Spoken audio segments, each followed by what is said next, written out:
Welcome to the Gospel Road. We're going to look at John chapter 2. It says, on the third day there was a wedding at Cana in Galilee. The mother of Jesus was there. Jesus also was invited to the wedding with his disciples. When the wine ran out, the mother of Jesus said to him, They have no wine. And Jesus said to her, Woman, what does this have to do with me? My hour has not come yet. His mother said to the servants, Do whatever he tells you. Now there were 6 stone water jars there for the Jewish rites of purification, each holding 20 or 30 gallons. Jesus said to the servants, Fill the jars with water. And they filled them up to the brim. And he said to them, Now draw some out and take it to the master of the feast. So they took it.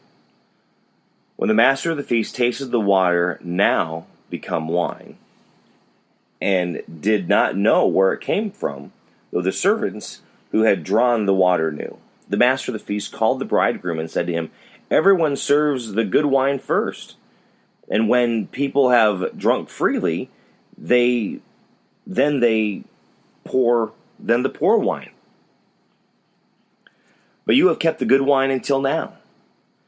This, the first of his signs, Jesus did at Cana in Galilee, and manifested his glory, and his disciples believed in him. After this, he went down to Capernaum with his mother, his brother, his disciples, and they stayed there a few days. The Passover of the Jews was at hand, and Jesus went up to Jerusalem. In the temple he found those who were selling oxen and sheep and pigeons, and the money changers sitting there.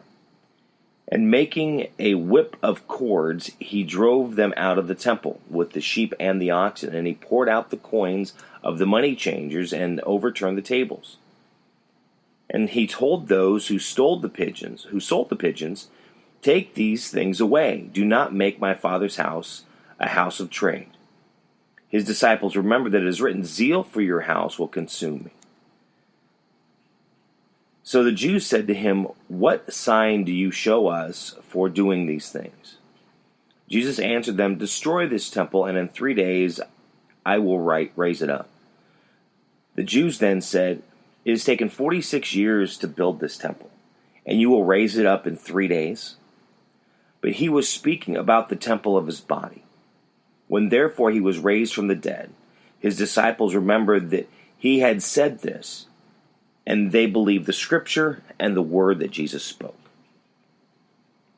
Now, when he was in Jerusalem at the Passover feast, many believed in his name, when they saw the signs that he was doing. But Jesus, on his part, did not entrust himself to them, because he knew all people, and needed no one to bear witness about man, for he himself knew what was in man. John chapter 2 is what we're looking at, and it's talking about the first miracle that Jesus did, which was turning the water into wine. It's also talking about Jesus going into the temple and getting upset because of those that were making money off of people that were coming in to give sacrifice.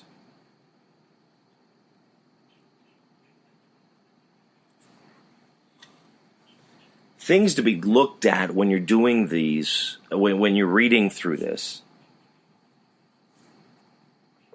The water into wine. I'm sure anyone could have the conversation that, well, they've already been drinking for 3 days. Do they need more wine? But the other question is, there was a need, and then Jesus fulfilled that need.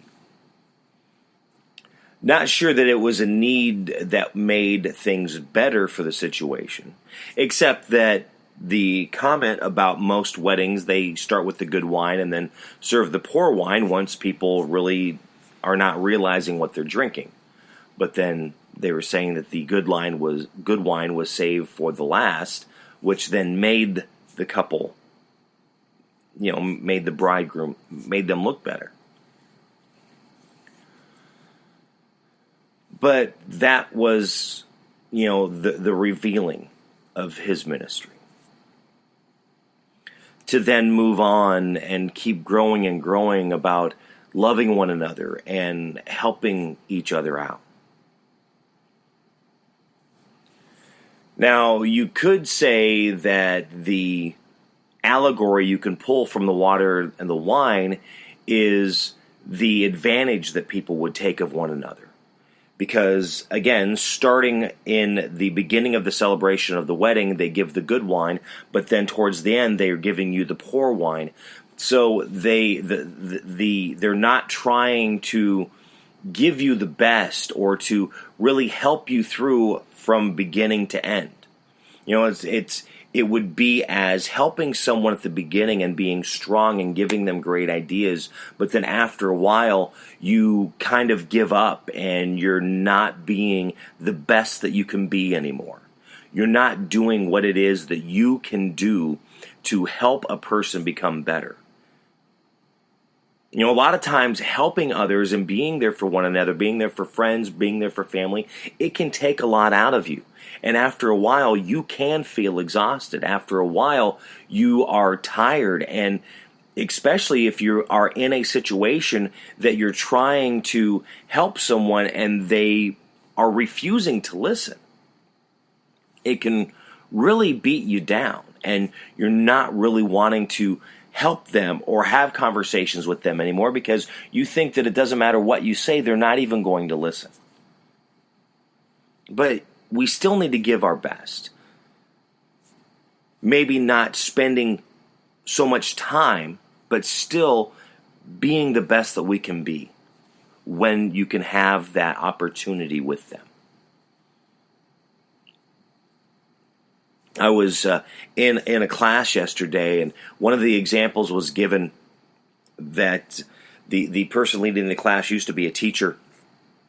Every once in a while they hear back from a student, and this is a student that they had 40 years ago, and for the past 20 years they hear from them off and on, but they're always down. They're always, on the verge of giving up, taking their life. They've not done that, but always on that edge. But after a while, you keep hearing this, and you're going, I'm hearing this again? And at times, even for those that are using their ear to listen, they get tired of hearing the same thing over and over again, but then you're not willing to make that step to move forward. Now, I will fall into this exact same area with others because I'm always hoping that they're going to see the good that can be there on the other end, because I know what it's like to sit here and not have good feelings. I know what it's like to sit here and be upset trying to do stuff and feel like I'm not getting anywhere and not seeing a light at the end of the tunnel. And I believe I've talked about this before for me and things that I'm dealing with, that I'm finally seeing the light at the end. But I thought that when you would see that light, things were going to start to get easier rather than getting harder. I'm not finding it to be easier for me to get to where that tunnel ends. But I still keep pushing forward. Not saying I do not have my bad days, because absolutely I do. In fact, I have the people that come to me that just want to strangle me because they're like going, really? Why can't you have a better outlook on life? And I want to look at them, and sometimes I want to look at them and go, really, have you lived in my shoes? Do you really know what it's like to be me? Do you really know what it's like to deal with what I'm dealing with? I have friends that do. I have friends that have no clue. They think they do, but they don't. But when you're trying to help somebody, and when someone's having a bad day, being combatant with them, that's not showing, that's the tough love. Give them tough love. Get rid of them. They will deal with it on their own. If they die, it's not your problem, really. And I might sound a little crass right now, but there's certain things that say that really torque me off.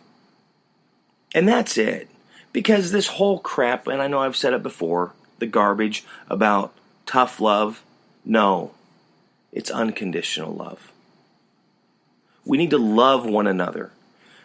We are not perfect, which is not an excuse, but we need to love each other enough to be there as a person to lift up one another, to encourage one another, to help people become better. There's times that, yes, we will need to tolerate a person's actions, but in that, we need to sow into them positive thinking, positive words, encouragement, love. There might be times that you've got to sit there and limit the amount of time that you're with certain people, because no matter what you do, they're just going to fight, because that's what they do. Because no matter what you tell them, life is never going to change. Even when there can be a light at the end of their tunnel, it's not going to change. Where is it that you stand? And I'll admit, I get frustrated so many days dealing with people. I was having a conversation with a friend yesterday, and they were talking about how I just have to have people around me, and I do. I'm not one to be a hermit. I can't say that I could not do that. I could easily just, stay away from people and not have to have that situation, because people annoy the crud out of me. And I'm in a job that I deal with people in every day. But at the same time, I also know that I need people around me. I also know I need influences. I know I need people that are going to lift me up. I know I need people that are going to help me be better. And I know I need people that are going to make me laugh when I have those really rough days. And I also know there's days that I just need to go and hide and not be around anyone either. It goes either way. We need that fellowship. We need that time with others. We need to hear the positive thinking. We need the encouragement. We don't need the people that are going to sit there and beat us over the head and tell us everything that we're doing wrong, but they've got the answers and they know how that it can be done better, and they will tell us how to do it. You're going to tell me how to run my life better when you do not know what it is that I'm really going through? Now, we can have conversations and there could be suggestions, and here's something that I've done that's worked for me, and maybe this could be something for you. But we're not the same. We are all individuals. We have our own feelings. We have our own things that we have to deal with. It's on us. How is that going to be dealt with? How are you going to help someone else when you are not listening? Maybe not caring. Maybe you're just trying to control the situation.